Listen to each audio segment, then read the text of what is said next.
Very good morning, dear children.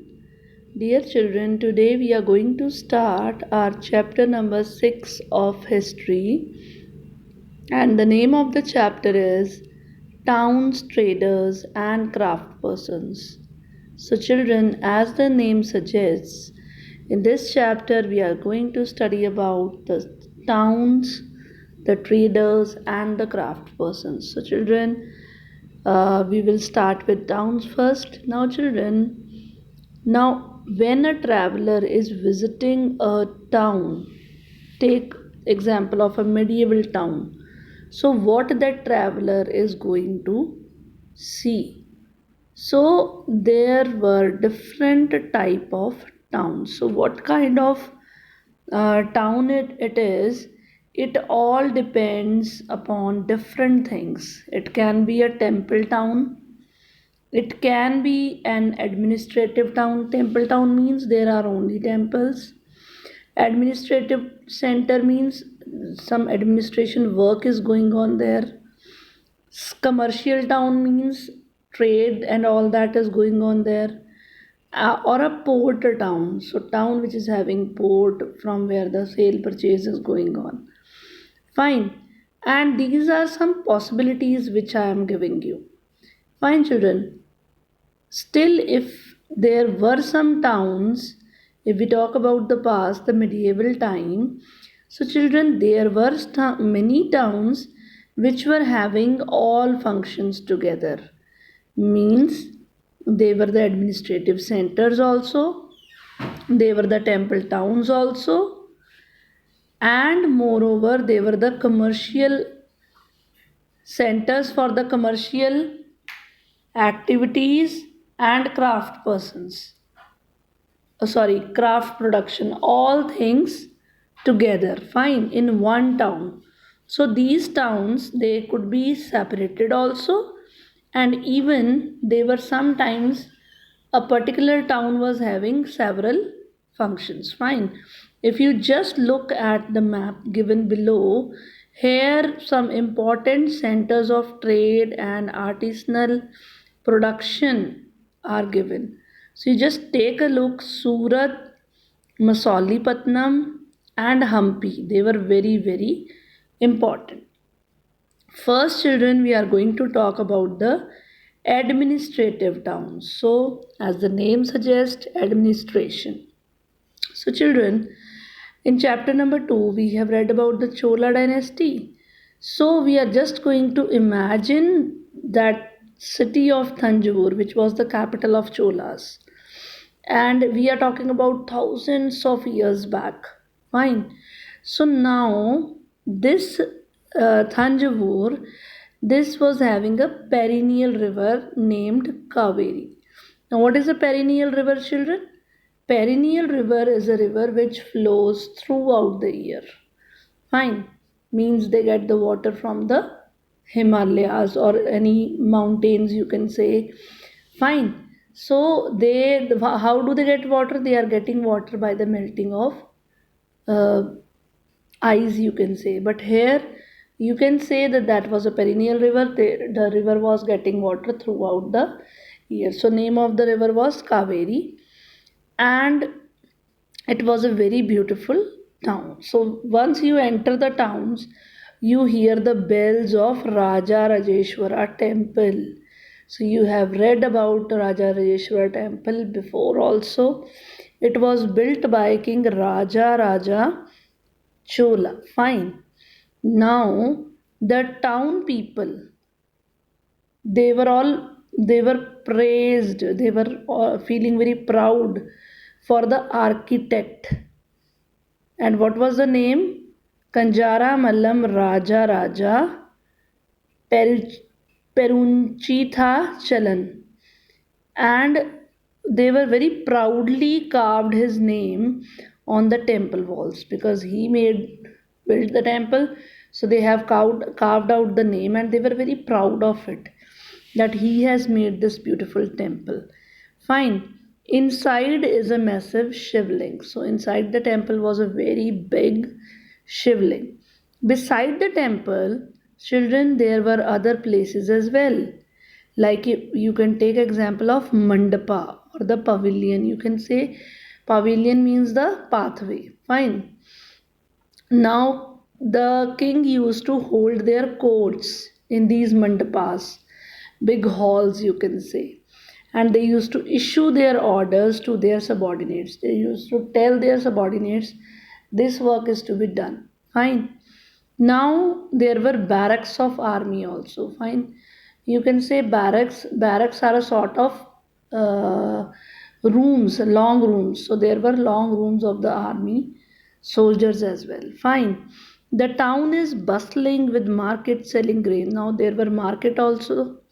So in the town market, a lot of things were sold like grain, spices, clothes, jewelry.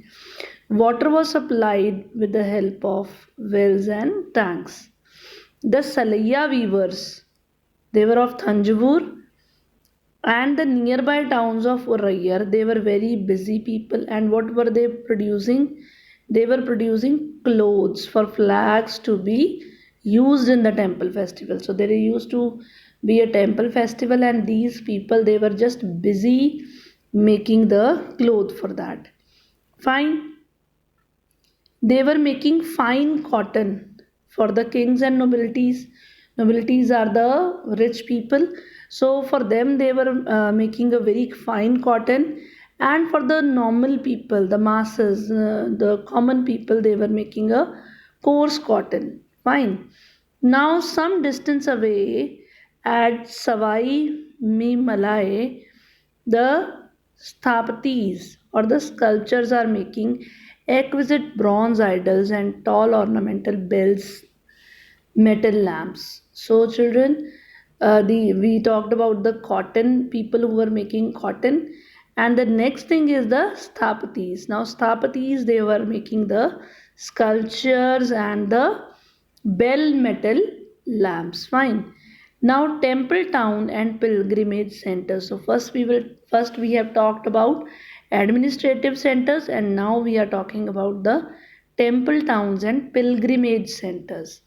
Fine. Now Thanjavur again. The Thanjavur is a very good example of a temple town. Fine. The temple towns they used to represent a very important pattern of urbanization. A lot of urbanization was taken place in these temple towns. How the process by which the city developed. So urbanization was the process by which the city used to develop. So how that happened, just see. Temples were often central to the economy and the centers. Now rulers they used to build the temples just to demonstrate, just to show off their devotion for their deities. Like we are so much devoted toward this deity, so that's why we have built the temple for this particular deity. Fine. Now they used to give grants of land and lot of money to the temple. They used to give these things to the temple for just doing the rituals and all that. Pilgrims used to come and they used to feed them. So all these money was used in all these things. They used to celebrate festivals and all the expenses of the priests were also taken out from that. Pilgrims who flock to the temples are also made. Now as you also do the same thing. Whenever you go to some religious place, you also donate something. So same way here also the people, the pilgrims were also donating some money. Fine. Next come children the bronze bell metal and the lost wax technique. Now, what was this technique? So, just see, bronze is an alloy containing copper and tin. You all know. Fine. Now, bell metal it used to contain a greater proportion of tin other than other kinds of bronze. Now, if you talk about a Chola bronze statue, it was made using the lost wax technique. Now, what was this technique? Actually, children, the image was made out of wax. Then it was covered with the clay and it was allowed to dry. When it was dried very nicely Then a small hole was done in the statue, and that statue was allowed to heat.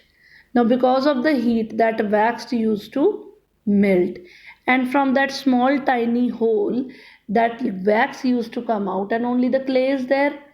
Now, from the same small hole, the metal was allowed, the molted metal was allowed to enter the hollow sculpture, and then the metal used to take the shape, and then the sculpture was made. So this was the lost wax technique. Now children, if you talk about further, now just see, now the temple authorities, they use their wealth to finance trade and banking. They were using their wealth in all this. Fine. Now what happened?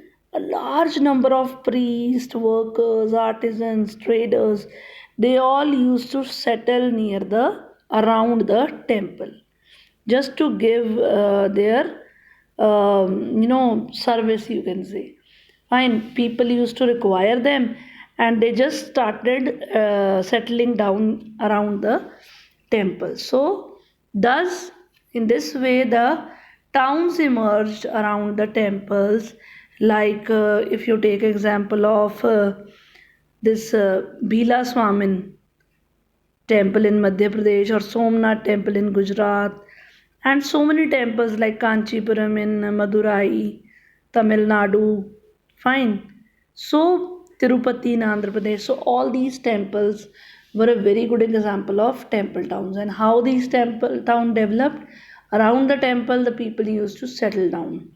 Fine. Now pilgrimage centers, they were also developed into townships. Lot of people were going to visit a temple as a pilgrim.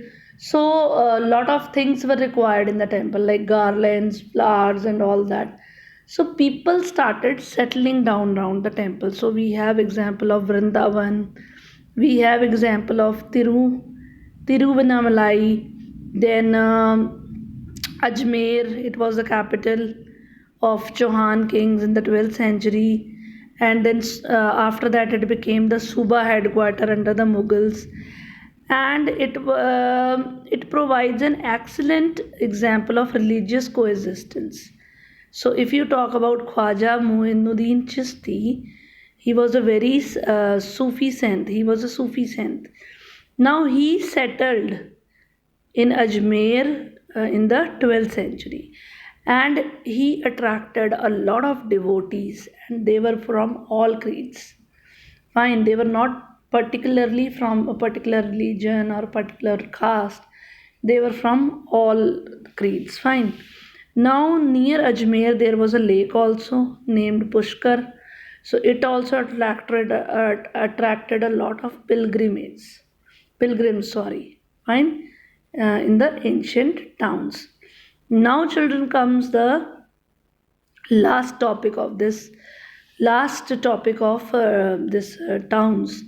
So that is a network of small towns. Now children, from 18th century onwards, our subcontinent was dotted with many small towns. There were a lot of small towns. They were the large villages. The villages which were very large in number, they became the towns, small towns.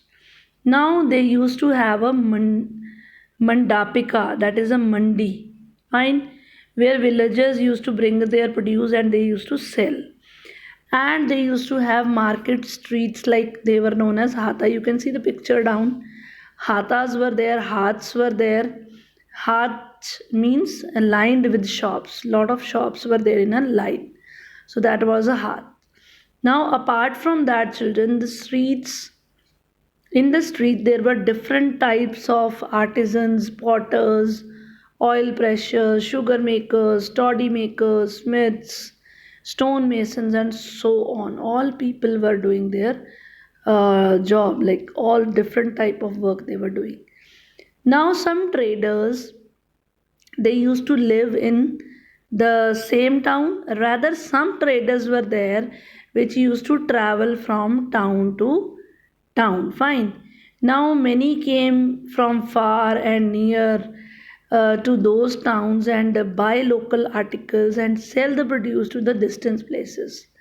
Sometimes the traders used to get the thing from here and they used to sell the same particular thing to somewhere else, a far place. So these things included horses, salt, camphor, saffron, betel nut, spices, and so on, children. Usually, children, the Samantas or the Zamidars, you can say, they used to have a fortified palace. Fine. Either it was inside the town or it was near the town. Now they used to levy some taxes on the traders, artisans, articles of trade and so on. They used to put some taxes on that. Even sometimes the